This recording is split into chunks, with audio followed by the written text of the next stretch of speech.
नमस्कार, मैं हूं Subhash Nishad. I connect news में आपका स्वागत है। सबसे पहले खबरें उत्तर प्रदेश से। लखनऊ में विमुक्त घुमंतू जनजाति विकास परिषद अखिल भारतीय की प्रदेश कमेटी की बैठक मुख्य अतिथि उत्तर प्रदेश ललित कला एकेडमी के अध्यक्ष व दर्जा प्राप्त राज्य मंत्री सीताराम कश्यप की उपस्थिति में संपन्न हुई।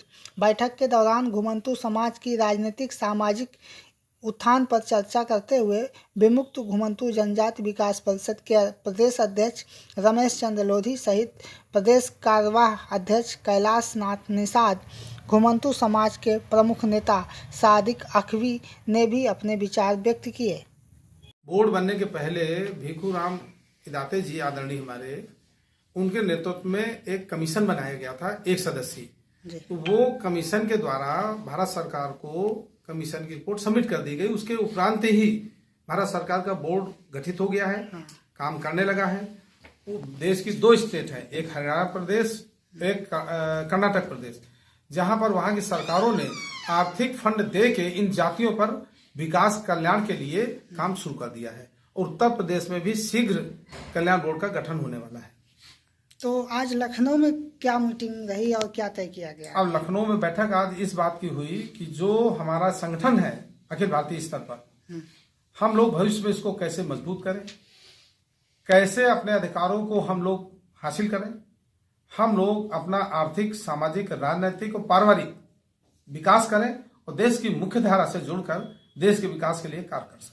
कितनी जातियां हैं घुमंतू और समाज की? लगभग जो पूरी जातियां हैं वो 42 और प्लस 21 समथिंग 80 हैं। लेकिन अभी इसमें भी कंफ्यूजन है, किसी प्रदेश में कुछ कम है, किसी प्रदेश में ज्यादा है, इसलिए पूरे देश की जो फिगर है वो स्पष्ट नहीं हो पा रही है। वो हम लोग 3 महीने के अंदर पूरे देश की ये सूची और नए सिरे से इसको स्पष्ट करा लेंगे, जो एक्ट में था उससे, और एक्ट में भी जो छूटी हुई थी बाद में सम्मिलित की गई, उनका सब समायोजन करके एक फ्रेश सूची बनाएंगे, तब संख्या असल में निर्धारित हो पाएगी। तो प्रस्ताव बना के आप सरकार को देंगे? यहाँ नहीं, हम लोग लिटरेचर जो साहित्य है, शासनादेश है, वो कलेक्शन कर रहे हैं। हाँ। ये कार्य भी 6 महीने के अंदर पूरा कर लिया जाएगा। अच्छा। पूरे देश का रिकॉर्ड, चाहे पार्लियामेंट का रिकॉर्ड हो, ब्रिटिश गवर्नमेंट का रिकॉर्ड हो, प्रदेशों का हो, या अन्य किसी प्रकार के समझौते वगैरह हो, उनको सब कलेक्शन करना हम लोगों ने शुरू कर दिया। हमारी टीम के लोगों ने बड़ा प्रयास शुरू कर दिया है। वो 6 महीने के अंदर कलेक्ट करके इसकी एक पुस्तक बनाएंगे और वो पुस्तक हर साल अपडेट होगी। हम लोग डिजिटल लाइब्रेरी और मैनुअल लाइब्रेरी बना के पूरे देश को जगाने के लिए इसका माध्यम लेंगे, प्रचार प्रसार करने के लिए भी, और लोग इस पर अपनी राय दे सकें। ये तय कि हर वर्ष, प्रतिवर्ष इस तरह की पुस्तक अपडेट होती चली जाएगी। मैं कैलाश नाथ निषाद, प्रदेश कार्यवाह विमुक्त घुमंतू जनजाति विकास परिषद अखिल भारतीय। आज लखनऊ में बैठक का हमारा मुख्य उद्देश्य था कि विमुक्त घुमंतू जनजातियां जो देश के आज़ादी के बाद से वंचित हैं अपने मूल अधिकारों से, उनके अधिकारों को दिलाने के लिए हम अपने संगठन के माध्यम से, हमारे जो प्रदेश अध्यक्ष हैं माननीय रमेश चंद्र लोधी जी और हमारे राष्ट्रीय अध्यक्ष लक्ष्मी नारायण सिंह लोधी जी के माध्यम से हम सब लोग पूरे और अपनी प्रदेश की इकाइयों और राष्ट्रीय इकाइयों के पदाधिकारियों के साथ मिलकर पूरे प्रदेश में जन जागरण अभियान चलाएंगे और मांग करते हैं सरकार से हम लोग कि हमारे जो देश की आज़ादी में हमारी इन विमुक्त जातियों ने महत्वपूर्ण आज़ादी की लड़ाई में भागीदारी की, उनको आज तक देश आजाद होने के 72 साल बाद भी इनको मूल अधिकार से ये वंचित है, उनके अधिकारों को दिया जाए। ये हमारा संगठन का मूल मंत्र है और इसके माध्यम से हमारा सामाजिक, शैक्षिक, आर्थिक मुद्दों पर जो हमारा ये घुमंतू विमुक्त समाज पीछे है, उसको आर्थिक आज़ादी की ओर हम लोग लड़ाई लड़ेंगे इस संगठन के माध्यम से। मेरा नाम मोहम्मद सद्दीक अली है और आज बड़ी खुशी के साथ जो ये हमारी बैठक हुई है, ये हम सबसे पहले अपने आदरणीय प्रधानमंत्री नरेंद्र मोदी जी को धन्यवाद देना चाहते हैं कि जो आज़ादी के इतने दिनों के बाद पहली बार ये विमुक्त एनटी और डीएनटी, एनटी-डीएनटी के अंदर 666 जाति आती हैं और उत्तर प्रदेश के अंदर जो अभी तक बोर्ड गठित नहीं हो रहा था, ये बोर्ड गठित हो रहा है। और सबसे पहले मैं इसमें घुमंतू समाज की बातों को सबसे पहले रखना चाहता हूँ।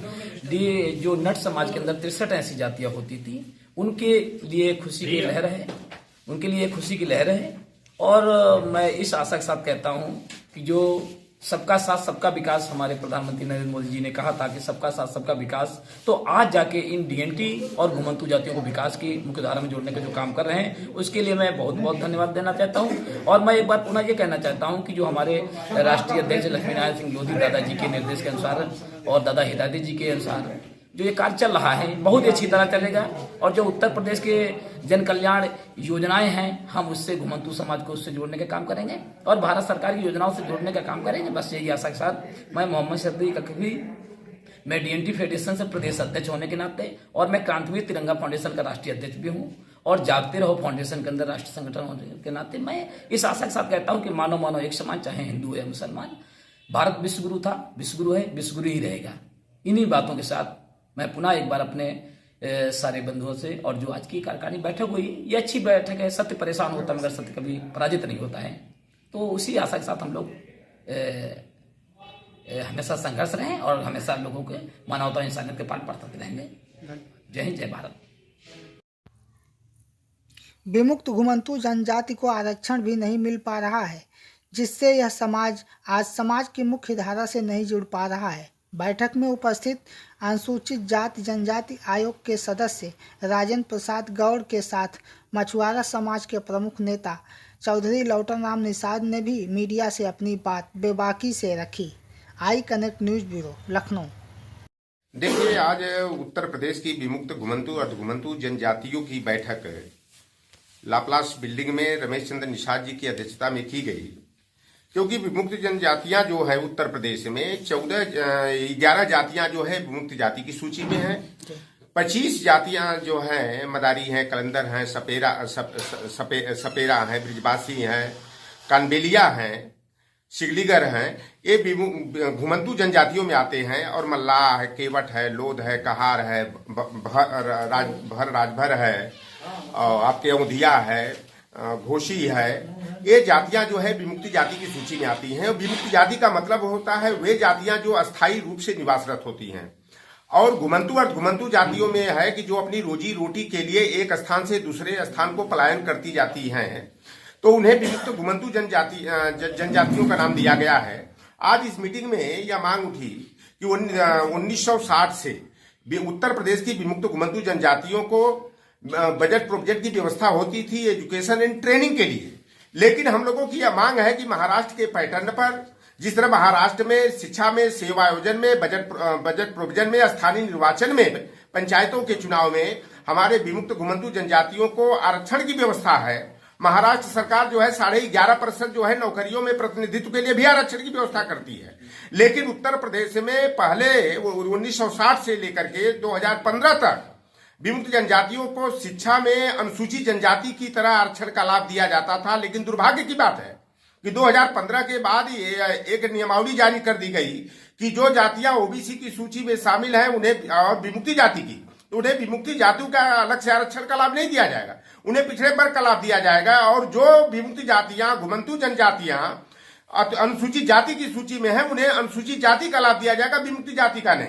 लेकिन हम लोगों की मांग है कि जो विमुक्ति जातियां ओबीसी की सूची में हैं, उन्हें विमुक्ति जाति के रूप में ही आरक्षण की मैं वकालत करता हूं। और महाराष्ट्र पैटर्न पर उत्तर प्रदेश में जो 24.10% आबादी पूरे पिछड़े वर्ग की आबादी में है, जो उत्तर प्रदेश की सभी पूरी जनसंख्या में 13% से अधिक संख्या होती है। तो हमारा सभी स्तरों पर, चाहे विद्यालयों में प्रवेश का मामला हो, चाहे नौकरियों में जाने का मामला हो, चाहे वो ट्रेनिंग इंस्टीट्यूट में प्रतिनिधित्व का मामला हो, हमारे डीएनटी के वर्ग के छात्रों को, युवाओं को हमें जो है 13% आरक्षण का कोटा अलग से मिलना चाहिए। और पिछले वर्ष जो है कि प्रदेश की राज्यपाल आनंदीबेन जी ने कहा था कि उत्तर प्रदेश में विमुक्त घुमंतू जनजाति आयोग का गठन किया जाना चाहिए, और उन्होंने सरकार को निर्देशित किया था। लेकिन दुर्भाग्य की बात है कि 1 साल से अधिक का समय हो गया, लेकिन उत्तर प्रदेश में